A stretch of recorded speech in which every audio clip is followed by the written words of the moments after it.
Ana ma Itoopiyaan kana jedhee waraqaan keessa dhumachaa jira. Wantoonni baay'ee buqqee kana keessa deddeebi'aa jiran. Tokkoffaa ganama ka'ee dibaan diigaa ta'ee qabsiifamoo kilbiitiin caanamoo akkam ija makaatti bishaan fakkaatu bobboree ija adurree fakkaata jechuudha. Akkana jira. Tiraakoo mana keessatti qaba. Achiin ganama akkaatee ibidda. Itti sun gosi bobeeni anaa kanaan bobo ibiddi nagaa nama yoo na argina. Hennaan akkamitti jiraadha kan. Yaa Rabbi kiyyaa tokkicha mee araba kana kan jiraatu tokkicha dingata goonni jannatti qaba. Gonnumaan.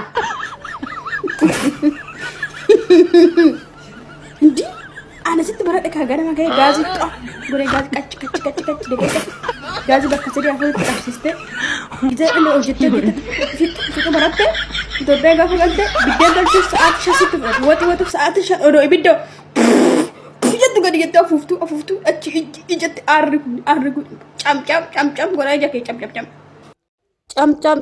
jedha ija keessa cam jedha maal gocha jechuu caartaatime hin qabsiistu haala teknooloojiidhaan baali jedhamaa maqaa biyya keenya balleessita caaltu ammaati.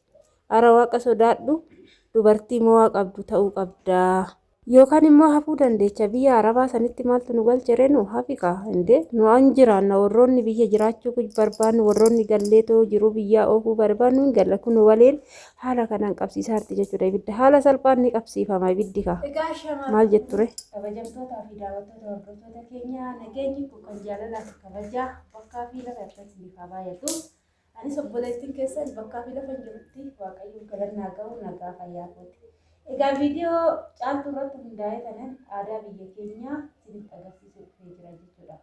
Adda caaltuun kaa Itoophiyaa galuun na yaaddessee jira iqaama kiyya dhumatee jira.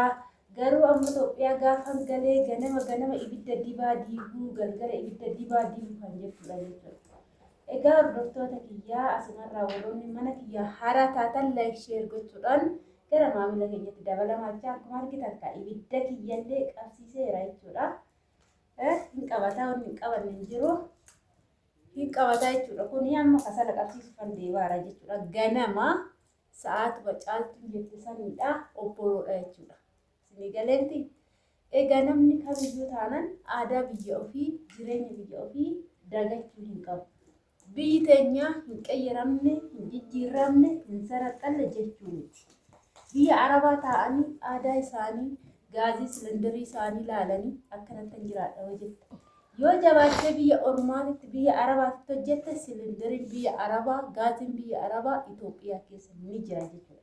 Biyya ormaa ta'anii biyya ofii gadi qabuun hin barbaachisu jechuudha.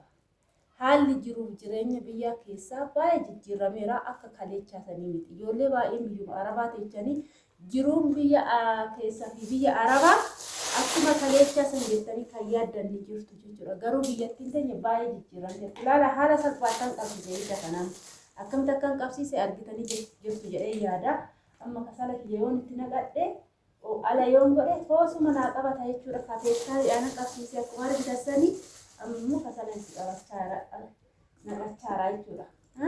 Shamara taatee aadaa biyya ofii wallaaluun jireenya biyya ofii wallaaluun hin ta'uu jechuudha. Galeenti kanaafuu biyya gaafan galee akkamittiin jiraadha biyya gaafan galee haala kamiin jiraadha jettee ishee yaaddisuun ni dogongortee amma kan anan godhadha.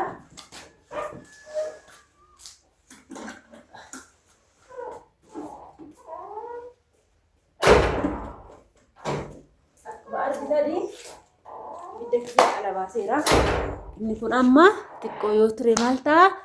Ni qabataa yeroo qabatee wal qixxaa immoo gara mana kiyyaa galfadheen hojii koo irratti hojjetadha jechuudha. Kuni maandijaadha.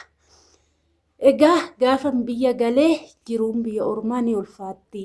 Jiruun biyya ormaa amma ni ulfaattu ijoollee achitti yeroo hojjennutti ganama yeroo hirribaa kaanitti baay'een keenya odoo ol sobuun ta'in ofii keenya osoo hin taane jaraaf jechuudha kan kaannu jaraa hojjechuuf. Garuu har'a immoo biyya keenya gaafa galle jaraaf osoo hin taane ofii kan keenyaaf jechuudha.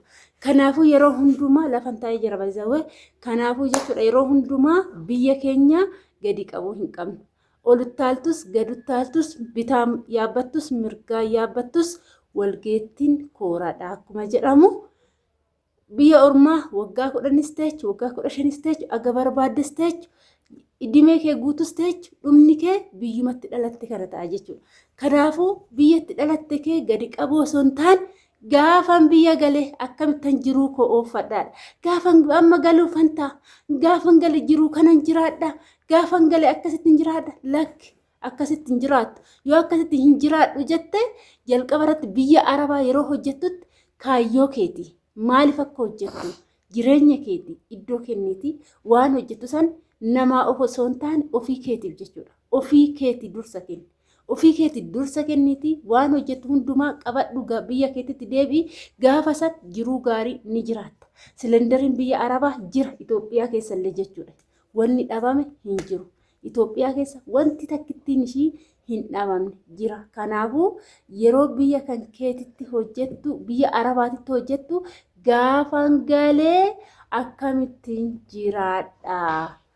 Har'a yoo maal ta'een gaafan biyya gale jiruu akkamii jiraadha jedhiitii ammuma sa'aatuma kanarraan itti yaadi malee achi teechee jiruu biyya Arabaa shintibeetii Arabaa dhiqaa waa'uma birrii isaanii hin yaadini. Shamarri kamiyyuu taanan gaafan biyya gale jiruun jiraadha jira. Isinis gaafa jabaattanii achitti hojjettanii gaafa biyya galtan madaamii taatanii jiraachuu ni dandeessu.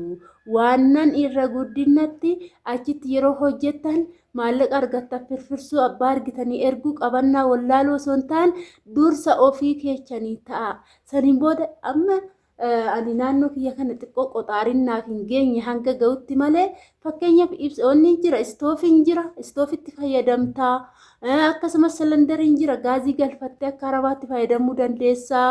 Wanni dhabame tokko hin jiru garuu manii si gaafata maallaqa si gaafata.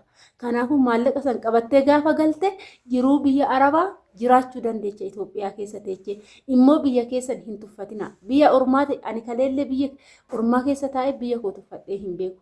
Har'as biyya koo hin tuffadhu. Borus biyya koo hin tuffadhu. Sababiin isaa biyyitti dhalatanii jechuudha. Haadhaaf abbaa ofii tuffachuu jechuun biyya ofii tuffachuu jechuun haadhaaf abbaa ofii tuffachuu jechuudha. Isin galee haadha irraa dhalatte abbaa irraa dhalatte tuffachuu dandeessu. Biyya ofii haadha abbaa ofiiti. Isin galee miti kanaafuu achi teechanii jiruu kana jiruu akkasii hin jedhinaa jechuudha. Egaa kana fakkaata warroonni yaada ilaalcha akkasii ilaalcha xixiqqoo sammuu keessatti baattanii deemtanii ilaalcha akkasii ofirraa balleessaa isiniin jechuun affeerraa kooti. Egaa kana fakkaata amma qursii hojjechuun edaa kottaa qursii wajjin nyaanna isiniin jechuu jaaladha. Turtiin wajjin gootanii ulfaadha galatoomaa hanga viidiyoo biraatti walitti deemtu turtii gaarii.